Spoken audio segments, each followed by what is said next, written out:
오늘 우리에게 주시는 하나님 말씀은 마태복음 5장 1절로 10절 말씀입니다. 이제 이 계시의 말씀을 봉독할 때에 다 함께 마음을 열고 하나님의 음성을 친히 들으실 수 있기 바랍니다. 예수께서 무리를 보시고 산에 올라가 앉으시니 제자들이 나아온지라 입을 열어 가르쳐 이르시되 심령이 가난한 자는 복이 있나니 천국이 그들의 것이며 애통하는 자는 복이 있나니 그들이 위로를 받을 것이며 온유한 자는 복이 있나니 그들이 땅을 기업으로 받을 것이며 의에 줄이고 목마른 자는 복이 있나니 그들이 배부를 것이며 긍휼히 여기는 자는 복이 있나니 그들이 긍휼히 여김을 받을 것이며 마음이 청결한 자는 복이 있나니 그들이 하나님을 볼 것이며 화평하게 하는 자는 복이 있나니 그들이 하나님의 아들이라 일컬음을 받을 것이며 의를 위하여 박해를 받은 자는 복이 있나니 천국이 그들의 것임이라. 아멘. 할렐루야. 하나님의 은총과 평강이 여러분과 여러분의 가정에 함께하기를 간절히 축원합니다. 오늘 성경 말씀은 우리가 잘 알고 있는 말씀이지요. 산상수훈에 나오는 말씀입니다. 오늘 성경 1절을 보면 예수께서 무리를 보시고 산에 올라가 앉으시니 제자들이 나온지라 했습니다. 예수님이 산에서 설교하셨기 때문에 오늘 본문을 산상수훈이라고 하고 또는 산상설교라고 부릅니다. 아무튼 오늘 예수님도 산에 오르셨습니다.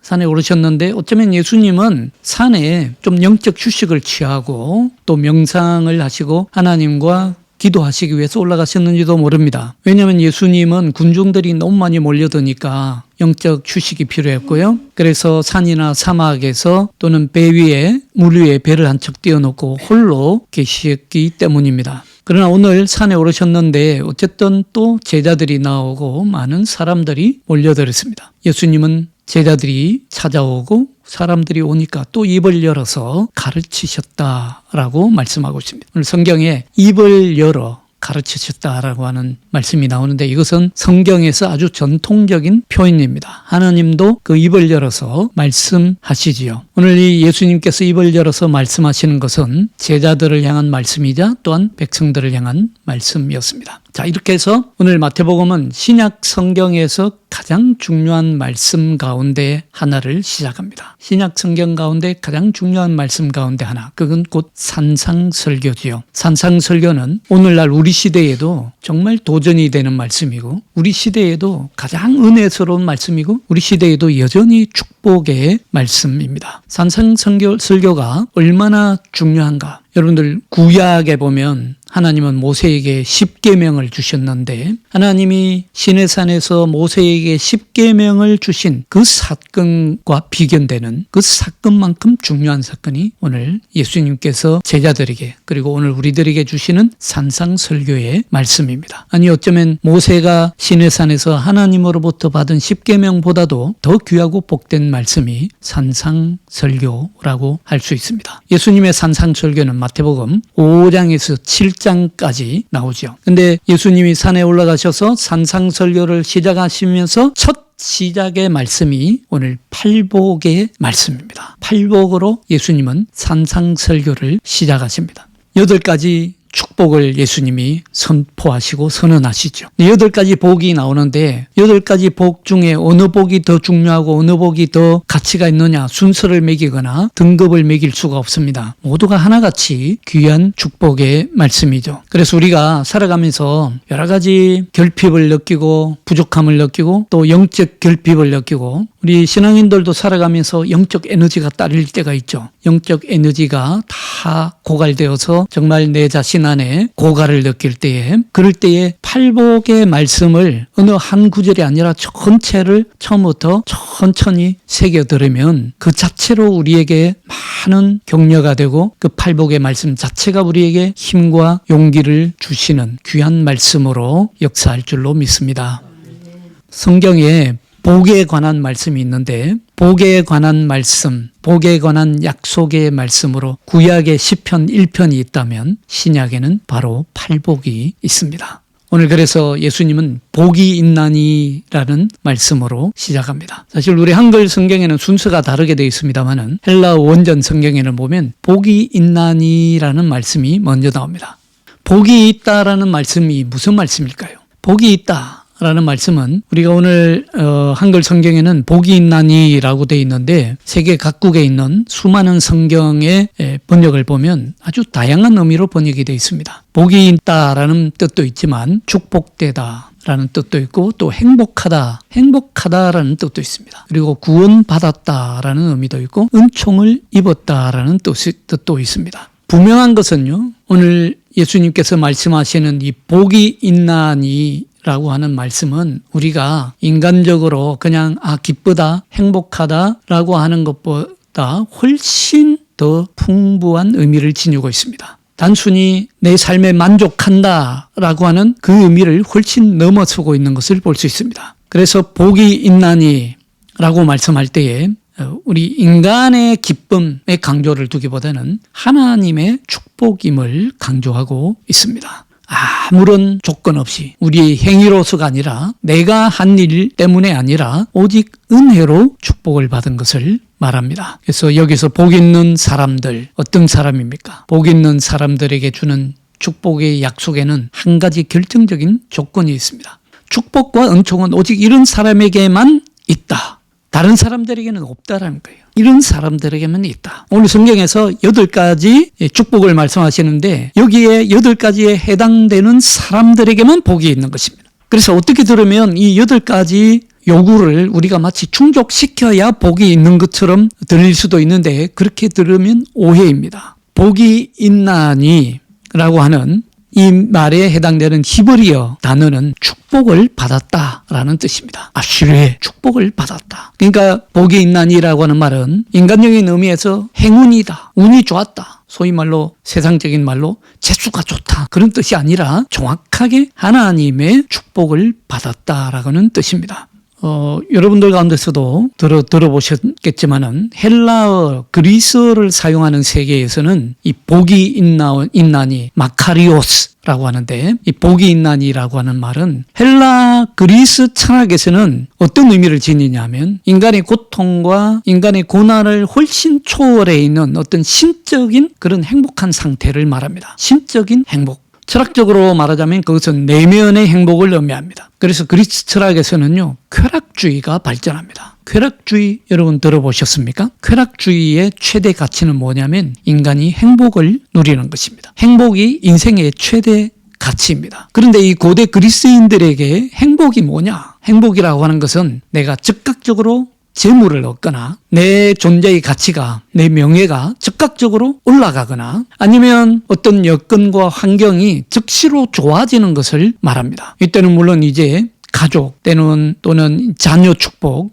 사랑이 이루어지는 것, 그리고 부와 재물을 많이 얻는 것, 이런 것들이 높은 순위를 차지합니다. 그래서 그리스인들은요, 내면의 가치가 있는 사람이 어떤 사람이냐면 사업 수완이 좋은 사람이 내면적인 가치가 있는 사람이에요. 사업 수완이 좋아서 재물을 많이 불리고 그리고 자신의 가치가 높아지고 즉각적으로 자신의 지위가 올라가는 것, 그것이 내면적으로 가치가 있는 사람입니다. 말하자면 고통이나 고난으로부터 자유로워지고 명예와 영광과 남성의 미덕을 갖추는 것, 그것이 곧 그리스인들이 말하는 내면의 행복입니다. 그래서 이 히브리어 성경을 헬라어로 옮긴 70인역에도 보면 마카리오스라고 하는 말이 우선 어떤 의미를 지니고 있냐면 내 소원을 성취하는 것, 때로는 또는 내 이상적인 삶을 사는 것, 이렇게 번역되어 있습니다. 이 땅에서 잘 되는 것, 부와 명예와 지위를 얻는 것, 그리고 그것이 바로 복 있는 사람입니다. 그 다음에 이제 지혜와 경건, 이건 신적인 선물로 여깁니다. 그러나 동시에 또한 내 모든 축복의 전제 조건이 되기도 합니다. 그러니까 복 있는 사람이 되기 위해서 지혜가 있어야 되고 또 경건이 있어야 된다라고 요구하고 있는 것이죠. 그럼 오늘 예수님은 팔복에서 그런 요구 조건을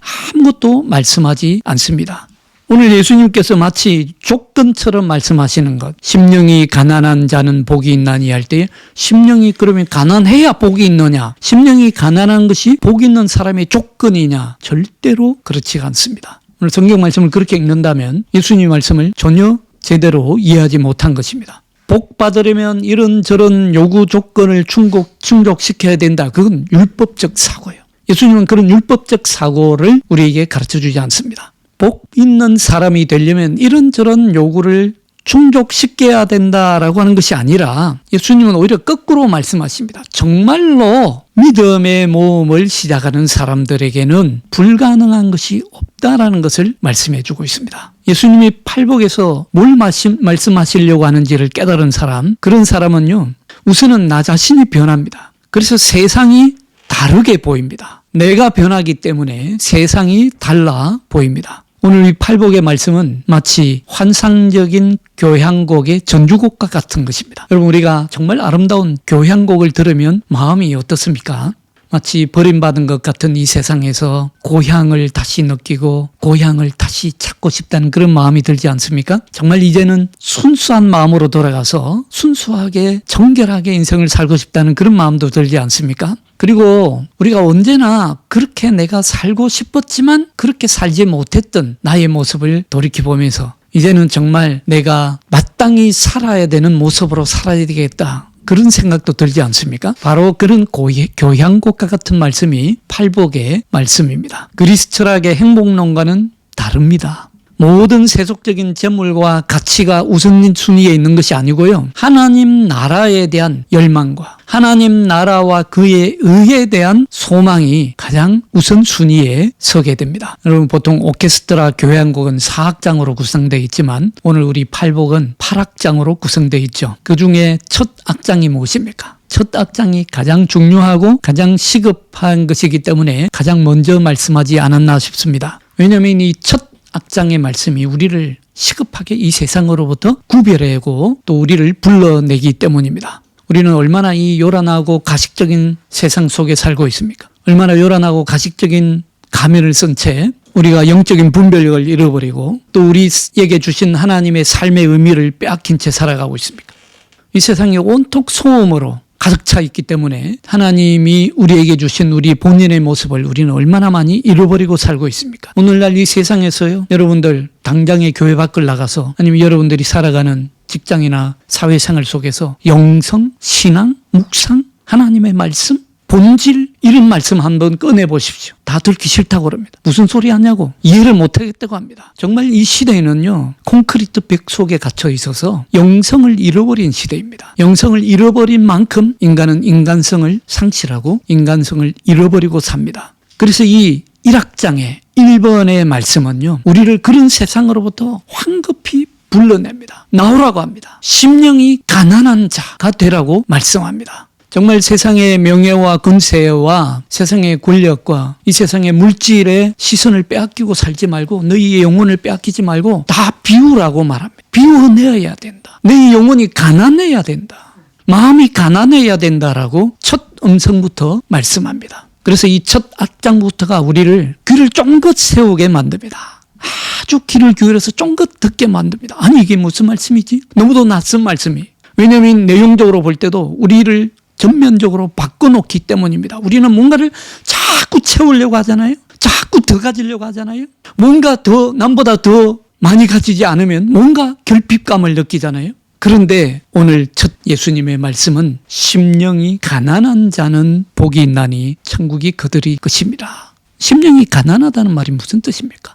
성경 원어로 보면 심령이 가난하다라는 말은 영적으로 가난하다라는 말입니다.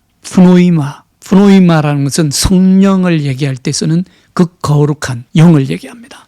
영적으로 가난해져라. 그 말은 곧 무슨 말이냐면 하나님 앞에서 가난해지라는 뜻입니다. 이 세상에 가난하다는 말이 아닙니다. 세상이 가난하면요, 세상에 자꾸 아쉬움을 느끼고 세상에 부를 추구하고 더 많이 가지려고 하죠. 세상에 욕심을 내고 세상 흉내를 내려고 합니다. 세상 쫓아가려고 하죠. 세상에 소망을 둡니다. 더 많이 가지려고 하고 더 높이 올라가려고 하고 더 많이 자랑하며 살려고 합니다. 자꾸 더 많이 자랑하기를 하려고 들어요. 오늘날 이 세상 사람들 보면 마치 자랑병에 걸린 것 같아요. 전부 다 자랑하지 못해서 안달입니다. 여러분, 유튜브로 보십시오. 전부 다 자기 자랑해. 그러나 하나님 앞에서 가난해지면 하나님을 더 사모하게 됩니다. 하나님을 더 간절히 바라보게 되고요. 하나님 나라와 하나님의 의를 더 많이 사모하게 됩니다. 이 세상의 부와 권력을 먼저 추구하는 것이 아니라 하나님 나라와 그 일을 먼저 구하게 됩니다. 세상 흉내내고 세상에 소망을 두지 않고요. 오히려 하나님 나라의 주인으로 살고 싶고 하나님 더 닮고 싶고 예수님 더 닮고 싶고 성령님의 거룩한 마음을 더 닮고 싶어 합니다. 자기 자신이 가진 것으로 더 많이 섬기려고 하고 더 낮아지려고 하고 오른손이 하는 일을 왼손이 모르도록 하려고 합니다. 바로 이것이 심령이 가난한 자입니다. 영적으로 가난한 사람들이죠. 영적으로 가난한 사람들은 모든 것을 하나님께 기대합니다. 자기 자신을 신뢰하지 않습니다. 오직 하나님만 신뢰합니다. 하나님이 우리를 돌보실 것이라고 굳게 신뢰합니다. 무엇을 입을까, 무엇을 먹을까, 무엇을 마실까 염려하지 않습니다. 하나님이 들의 백합화를 돌보시고 공중의 새를 돌보시듯이 우리를 책임지시고 우리의 영혼을 돌보실 것이라는 확신 속에 살게 됩니다. 하나님이 우리의 두려움과 위기를 아시기 때문에 절대로 우리를 홀로 두지 않을 것임을 확실히 믿습니다. 바로 이것이 영적으로 가난한 사람들입니다. 이런 하나님의 나라는 이런 영적으로 가난한 사람들의 것이다라고 오늘 예수님은 약속하십니다. 그렇기 때문에 우리는 우리의 영적인 결핍에 대해서 하나님 앞에서 부끄러워할 필요가 없습니다. 왜냐하면 예수님이 너희 심령이 가난한 자들은 복이 있다 하셨기 때문이죠. 그렇기 때문에 내가 지금 영적으로 결핍되어 있습니다. 이것을 하나님 앞에 부끄러워할 이유가 절대로 못 됩니다.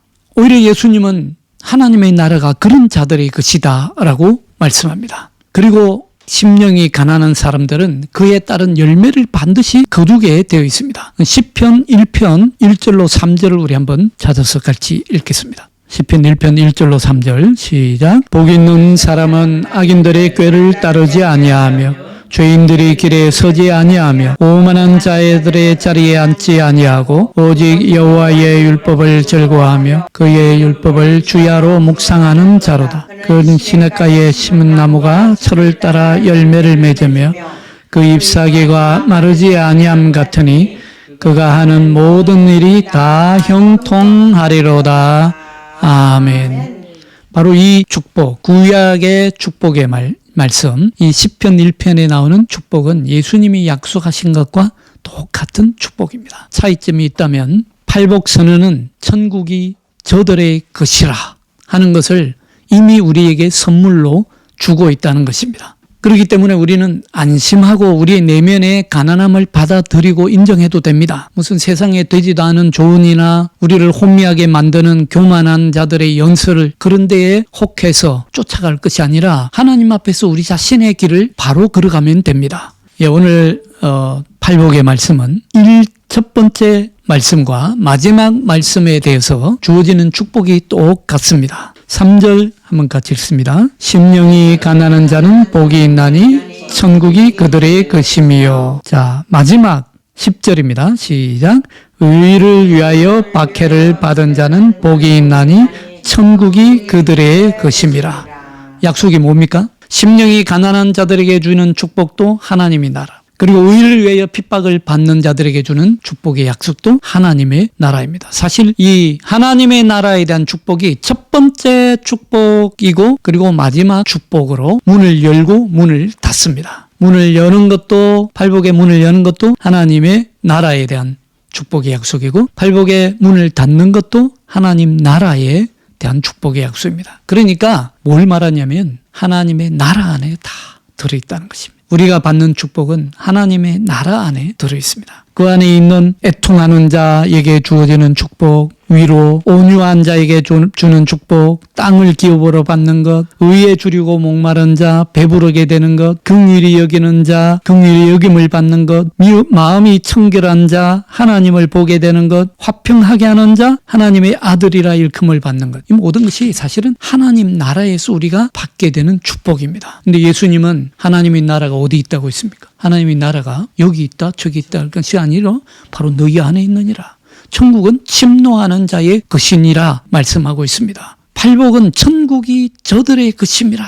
이 약속으로 시작해서 이 약속으로 끝을 맺습니다. 마지막에 의를 위해서 박해를 받은 사람이 복이 있다고 했는데 여기서 우리는 종교개혁과 관련된 내용을 볼 수 있습니다. 종교개혁가들 마틴 루터가 정확하게 의를 위해서 핍박을 받았기 때문입니다. 인간의 정의를 위해서가 아닙니다. 하나님의 정의는 사람에 의해서 만들어지는 것이 아니라 오직 예수 그리스도를 통해서 이루어지는 것입니다. 이것을 알고 있었기 때문에 그들은 과감하게 종교개혁에 뛰어들었던 것입니다. 사실 종교개혁이라고 하면 우리가 거창한 생각을 하게 됩니다. 로마 가톨릭과 갈라서서 새로운 개신교회를 만든 것이 종교개혁이다. 아니면 종교개혁을 통해서 교회를 어마어마하게 개혁했다. 그리고 종교개혁 때문에 중세시대에서 사실은 사회와 국가의 정치가 변했다. 라고 하는 거창한 생각을 하게 됩니다만은 사실은 여러분들 종교개혁가들은요 그렇게 거창하고 대단한 사람들이 아니었습니다. 여러분이나 저처럼 똑같은 그리스도인들이었습니다. 그때 당시 생각해 보십시오. 로마 교황청에 얼마나 높은 교황이 있었고 그리고 그 교황 밑에 추기경 그리고 사제 그리고 그 밑에 많은 수도사들 얼마나 큰 교회의 구조와 권력을 가지고 있었습니까? 종교 지도자로 친다면 마틴 루터는 그냥 평범한 그리스도인에 불과했습니다. 저와 여러분이나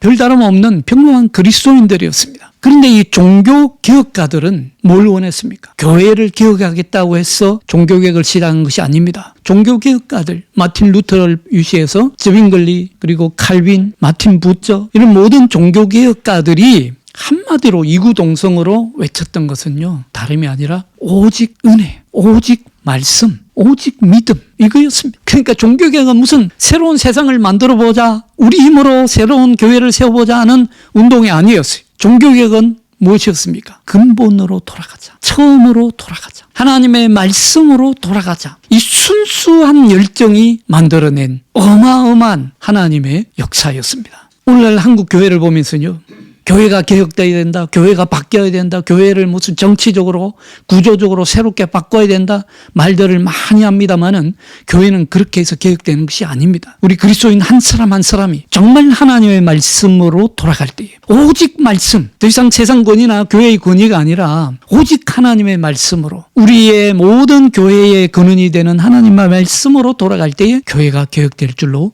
믿습니다. 교회가 새로워지는 것이 오직 믿음으로 돌아갈 때 그리고 오직 은혜로 돌아갈 때 그래서 모든 신학자들이 이구동성으로 하는 말입니다마는 여러분들 종교개혁은 위에 있는 종교 지도자가 마틴 루터는 종교 지도자가 아니었어요. 위에 있는 종교 지도자가 일으킨 운동이 아니라 밑에서 이루어진 운동이라고 말합니다. 밑에서. 그러니까 마틴 루터는 사제도 아니었어요. 아직 사제 서품도 받지 않았습니다. 수도원에 있다가 거기서 그냥 그만두고 나온 평신도였어요. 마틴 루터는 평신도로서 종교개혁을 일으킨 것입니다. 칼빈도 마찬가지입니다. 칼빈도 그냥 종교교사였어요. 성경교사였습니다. 한국교회가 오늘 새로워져야 된다. 이구동성으로 말들을 많이 합니다만 어떻게 새로워질 수 있습니까? 절대로 제도를 개혁한다고 교회는 갱신되지 않습니다. 우리 한국교회에 속한 모든 그리스도인들이 정말 철저하게 말씀으로 돌아갈 철저하게 믿음으로 돌아갈 때에 오직 예수 그리스도만을 붙잡고 예수가 우리의 주님이심을 올바로 고백할 때에 교회가 새로워지고 교회가 하나님의 교회 되고 교회가 교회다운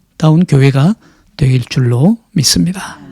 기도하겠습니다. 하나님 아버지 감사합니다. 예수 그리스도의 피로 교회를 세우시고 그 교회 속으로 우리를 불러 모으셔서 우리가 주님의 몸을 이루게 하시니 감사합니다. 하나님 오늘날 이 한국 교회를 고쳐 주옵소서. 새롭게 하여 주옵소서. 그러나 인간적인 생각과 인간적인 정치에 의해서가 아니라 오직 말씀으로 새로워지게 하여 주옵소서. 하나님의 나라가 임하는 교회 되게 하여 주옵소서. 오늘날 이 땅에 있는 전국의 모든 그리스도인들이 전적으로 주님 말씀만을 붙잡고 바로 설 수 있도록 주여 역사하여 주옵소서.